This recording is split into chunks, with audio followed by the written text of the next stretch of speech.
இந்து தமிழ் திசை நேயர்களுக்கு என் அன்பு வணக்கம். டாக்டர் வைதீபா, அரசு யோகா மற்றும் இயற்கை மருத்துவக் கல்லூரி மற்றும் மருத்துவமனை. இன்னைக்கு நம்ம பார்க்க போற டாபிக் ஹாப்பி ஜர்னி ஃபார் உமன்ல என்ன அப்படின்னு பாத்தீங்கன்னா, செகண்ட் ட்ரிமஸ்டர்ல நம்ம செய்யக்கூடிய விஷயங்களோட சேர்த்து என்னென்ன விஷயங்கள் சாப்பிடக்கூடாது, என்னென்ன விஷயங்கள் செய்யக்கூடாது அப்படின்றதுதான். ஆக்சுவலா டூஸ் அப்படின்றது நம்ம லாஸ்ட் வீடியோல பார்த்தோம். இப்ப நம்ம டோன்ஸ் பத்தி பார்க்கலாம்.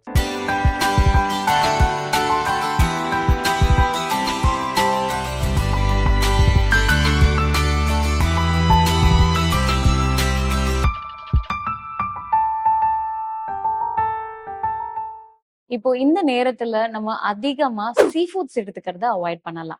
ஏன் சீ ஃபுட்ஸ் மேடம், நீங்க மீன் சாப்பிடுன்னு சொல்றீங்க, ஆனா அதே மீன் வேண்டாம்னு சொல்றீங்களே நீங்க கேட்கலாம்.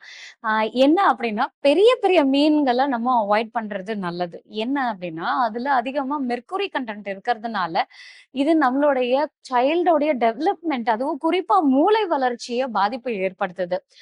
இப்போ சில நேரத்துல எல்லாம் பாத்தீங்கன்னா, நம்ம அந்த மீன் சீக்கிரமா பிடிச்சு வச்சுட்டு ஃபார்மலின்ல சோக் பண்ணிருக்காங்க. சோ அப்ப அதிக நாள் ஃபார்மலின்ல இருக்கும்போது கண்டிப்பா அதோட இம்பாக்ட் நம்ம அதை சமைச்சு சாப்பிட்டா கூட நமக்கு அது ஏற்படும். சோ அது நம்மளுடைய குழந்தையோடைய வளர்ச்சியை பாதிப்பு ஏற்படுத்தும் அப்படின்றதுனால பெரிய மீன்களை அவாய்ட் பண்ணிக்கலாம். அப்போ சின்ன சின்ன மீன், மத்தி மீன் அந்த மாதிரி எல்லாம் நம்ம எடுத்துக்கலாம். அடுத்தபடியா பாத்தீங்கன்னா, இந்த ப்ராசஸ்டு ஃபுட்டை அவாய்ட் பண்ணணுங்க.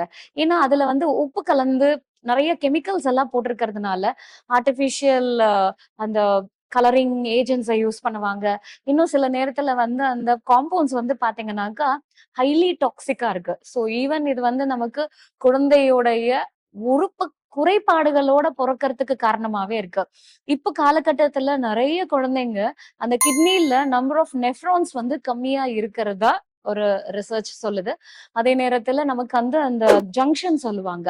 அந்த கிட்னி ரீனல் பெல்விஸுக்கும் நம்மளுடைய அந்த டியூப் இருக்குல்ல, அந்த ஜங்ஷன்ல ஒரு ஸ்டிடரிங், அதாவது வழி இல்லாம சுருங்கி அந்த பாத்வே சுருங்கி இருக்கிறத நிறைய குழந்தைங்களுக்கு ஸ்டென்டிங் பண்ற மாதிரி இருக்கு. அதாவது குழந்தை பிறந்து ஒரு 2 மாசத்துலயே சர்ஜரி பண்ணி ஸ்டென்ட் வைக்கணும், இன்னும் அடுத்த ஒரு 3 மாசத்துல அந்த ஸ்டென்ட்டை ரிமூவ் பண்ணணும், கண்டினியூஸ் மானிட்டரிங்ல இருக்கணும் அப்படின்ற மாதிரி எல்லாம் நிறைய இருக்கு.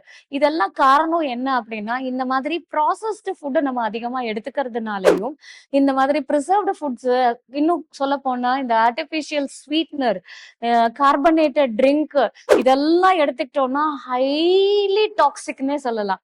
இது ஈவன் நம்ம மதரோடைய ஹெல்த்தையும் பாதிப்பை ஏற்படுத்துது. அடுத்த ஜெனரேஷனை நம்மளே கொல்ற மாதிரி இருக்கு.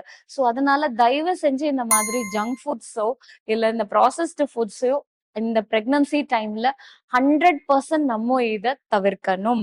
இப்போ இந்த ஏரேட்டட் ட்ரிங்க்ஸ் பத்தி சொல்லலாம். ஒரு சிலர் சொல்லுவாங்க, என்ன மேடம், எனக்கு சாப்பாடு டைஜஸ்டே ஆகல, அதனால நான் ஒரு சைட்ல சாப்பாடும் இன்னொரு சைட்ல நான் இந்த மாதிரி கார்பனேட்டட் ட்ரிங்க்ஸை குடிச்சாதான் எனக்கு டைஜஷனே இருக்கு அப்படின்னு சொல்லுவாங்க. ரொம்ப ரொம்ப தவறுங்க. நீங்க நினைச்சுக்கலாம் இந்த மாதிரி சோடா குடிச்சா நமக்கு டைஜஷன் சரியாயிடுதுன்னு. ஆனா அது உள்ள போய் இன்னும் அசிடிட்டியை தான் ஜாஸ்தி பண்ணும். சோ இதுவே நம்மளுடைய செல் டேமேஜஸ்க்கு ஒரு காரணமாவே இருக்கு. சோ அதனால இந்த மாதிரி கார்பனேட்டட் ட்ரிங்க்ஸை அவாய்ட் பண்ணணும். அடுத்த விஷயம் என்ன அப்படின்னா, இந்த ஆர்டிபிஷியல் ஸ்வீட்னர்ல இருக்கக்கூடிய அந்த ஸ்வீட்னிங் ஏஜென்ட்ஸ் என்ன பண்ணுது அப்படின்னா, நம்மளுடைய செல்ஸ்ல ஆக்சிடேட்டிவ் ஸ்ட்ரெஸ்ஸை ஏற்படுத்துது. அப்படின்னா என்ன அப்படின்னா, செல்லுங்களை டேமேஜ் பண்ணி நம்ம உடம்புல ஃப்ரீ ரேடிக்கல்ஸ் லெவல ஜாஸ்தி ஆகுது. இந்த ஃப்ரீ ரேடிக்கல்ஸ் எல்லாம் சேர்ந்துருச்சுன்னு வைங்களேன், சோ அதுவே ஒரு உறுப்பு வளராம தடுக்கிறதுக்கும் இல்ல பிறக்கும் போதே ஜெனட்டிக்கான பிரச்சனைகளை அதிகமாக்குது.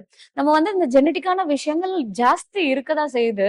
ஆனா நம்ம ஜெனரேஷன்ல என்ன பார்த்தோம்னா, ஒரு குறிப்பிட்ட வயசுக்கு அப்புறமா, ஒரு 30 வயசு 40 வயசுக்கு அப்புறமா அந்த ஜெனட்டிக்கோட இம்பாக்ட் நம்ம பாக்குறோம்.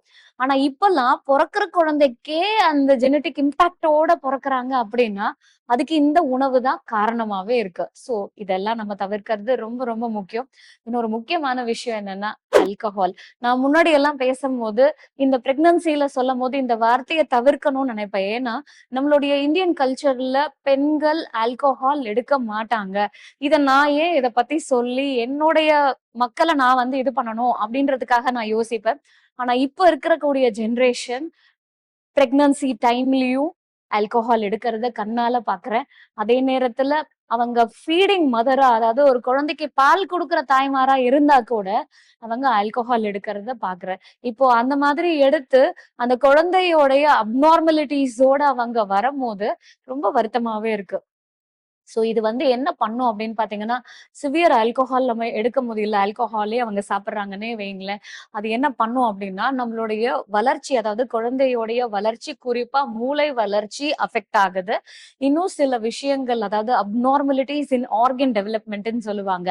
இதே வந்து சீரியஸ் ஆல்கஹால் சிண்ட்ரோம்னே சொல்லுவாங்க. இப்படிப்பட்ட விஷயங்கள் எல்லாமே பிரெக்னன்சி டைம்ல பெண்கள் ஆல்கஹால் எடுக்கிறதுனால குழந்தைக்கு பாதிப்பு ஏற்படுது. ஈவன் ஸ்மோக் பண்றதுனால எனக்கு எதுவுமே இஷ்யூ இல்லையே, எனக்கு எதுவுமே பிரெக்னன்சி காம்ப்ளிகேஷன் இல்லையே அப்படின்னு சொல்லி இப்ப நீங்க வந்து ஜாலியா எடுத்துக்கலாம்.